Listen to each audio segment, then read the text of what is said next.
Watching the G League finals. Ever since Pascal and Fred VanVleet, took the Raptors. I've always been watching these, and Trevlin Queen with the Vipers and stuff. I think I was no, I was watching them before Fred, because of um, uh, I think with Nick Johnson, wasn't that before? I don't know. I've been watching these for a while. I don't know. I like basketball, you know. But isn't that one kid that from Kentucky that sat there and said who when Pascal got drafted? I think it is. He's all who that? You know, it was funny. And then I had Jay Billis. He said he's not very athletic. I was like about Pascal Siakam. I was like, who gave you the scouting report on him? Not very athletic, huh? Okay. I was like, that's a bad scouting report, yo. I don't know. I think before I said something about the way somebody ball, I'd watch them play ball before I said something. I'm just that way. You got to watch them ball. But oh man, I'm tired. It doesn't really matter that much. It's just basketball. It's not that important. It's just exercise. It's just like talking about how somebody does curls or somebody does toe raises. That's all it is. That's about how important it is. See how convenient that is? People watch you do curls and toe raises and then pay lots of money to do it because you do it better than other people. And then you make lots of make believe money and nobody's living the Lord's Prayer and you feel all important. And it's like, what? It's pretty fucking crazy. It's very fucking crazy. It's as dumb as you can think or be. And the thing about it is, some of us, my friends used to tell me that too. I jump 13 feet from the basket and finish at the rim. I could go underneath the rim to keep 6'6" guys from blocking it and put it under. Yeah, I could jump from one side of the hoop across to the other side, 13 feet away. So yeah, you got all these people. Steve Nash, and so no, I was better than Steve Nash. I ain't never seen Steve Nash do nothing like that. I sit and watched him play, and he was a good ball player. But he couldn't do. They told a lot of people compared me to Jay Will, but I was the white chocolate. But I was like, no, he wasn't as he couldn't do shit I could do. I was faster than he was, and I could jump higher, and I could shoot anywhere, anyway, anyhow. It used to make people mad, freaked out. I was like, I just. Oof. He had good handles. I had excellent handles too. I was an amazing passer though. Me and my dad talked about it when I was a kid because of Dennis Johnson's shooting percentage. So we talked about aim instead of shooting, form, that aim was better than form. I could shoot any way I wanted, but I had excellent aim. And when you shoot, you have to shoot in a way to, I still do, I have a very soft shot. It's very, you're shooting, you're not throwing, you're aiming and you're shooting.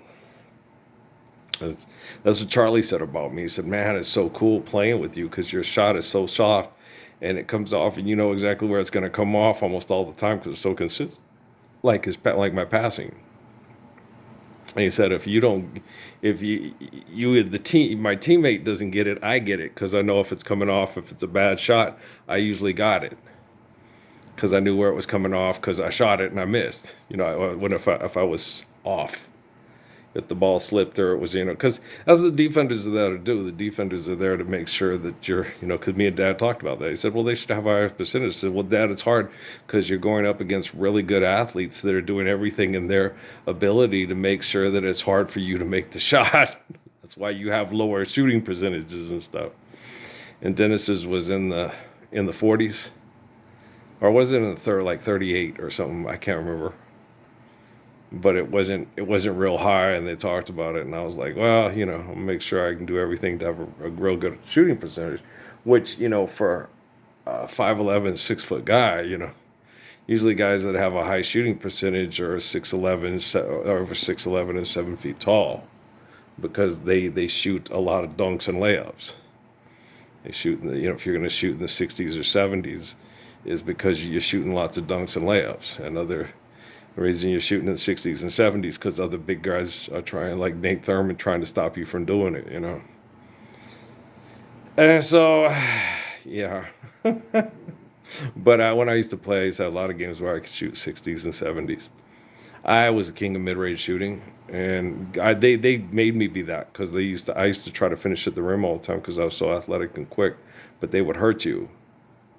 So I learned to do, for like my favorite player, Gus Williams, do the pull-up pop. I would just jab, pull up, pop, and it was all just pull-up pops. And that's what I do now when I work out in the barn, is just pull-up pops. Because I was king at them. Like I said, I can go in there and shoot for half an hour sometimes and just shoot, anywhere 10 to 13, 15-foot jump shots, and shoot for 20 minutes and not miss. I could do it outside too, on the 10-foot hoop or the 9'6" in the barn. It don't matter, because it's just, it's just the way I am. It's just, and I shoot them like this, like that. It don't matter to me. Shoot it from the side, shoot it with two hands, shoot it with one, shoot from the right side, left side, it don't matter. Shoot with my arm over here, or my arm over here, or over here. It doesn't matter. I just aim. I got that from my pops. Yeah. And then Dad told me that when I was a kid. He said, you can play anywhere in the country, anywhere you want. So my parents didn't discourage me. My parents were very encouraging, especially my dad, and he was one of my best coaches. He would sit and watch the games and help me through, and he would call me aside and tell me what to do against other opponents, and then I would start to dominate the other opponents, because my dad would say, he's doing this, do that. And then I would just, those poor kids, yeah. My dad was like, when I almost fouled James Winfrey out, and Coach got mad at me about something and took me out, and I was pissed. He said, he goes, Earl, come here. I go, what? He goes, every time you can just, you go right past him, you dribble right past him, he runs like hell to catch you. All you have to do is just stop. He'll run right into you. You'll have him fouled out in no time. Had 3 fouls on him in like a minute. Ted just goes, he's running like hell. Every time you dribble, he's running like hell to catch up with you. Just stop. Pow. And I would do that, and I'd have the ball. He protected, I'd go to my left, and he'd come running up on my right to try to get it from behind. And I would just dribble with my left, and then I would just stop, and he'd come up, pow. He'd run right over me, because he's running, trying to steal the ball from me. And the ref would call a foul on him. And so that's all I had to do, was just stop. Just, dribble and then stop and be ready to pass the ball. And as soon as it did, boom, he'd run into me, run me over. But that's not fair. You got to play basketball under control. You can't just go run into everybody and run over everybody you want and run to where you want to go. You have to be playing in control. That's what basketball is about. It's about being in control of yourself. So it's fun. Yeah, I like it.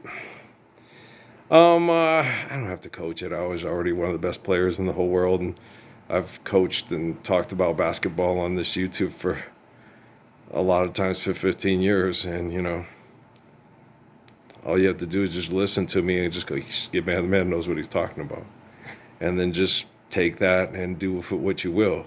But first thing I would do is stand up for the Lord's Prayer. That's the first thing I would do. Stand up for the Lord's Prayer. Then basketball is about exercise and being healthy. You want to exercise and be healthy? You guys got to understand, David Rockefeller video records everything. Everything. Everything. Okay.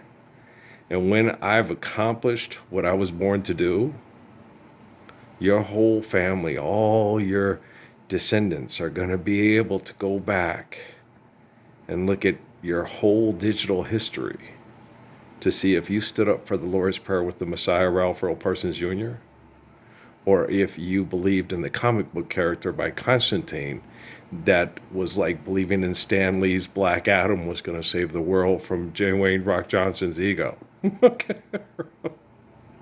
You know what I'm saying? Or Tom Brady's ego, or LeBron James's ego, or Magic Johnson's ego, or Kareem Abdul-Jabbar's ego, or Terry Bradshaw's ego.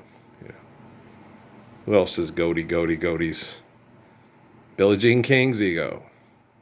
Serena Williams' ego. Lionel Messi's or Cristiano Ronaldo's ego. You name it, we got it. Right? Dummies. Okay, I love you, man. We'll talk tomorrow.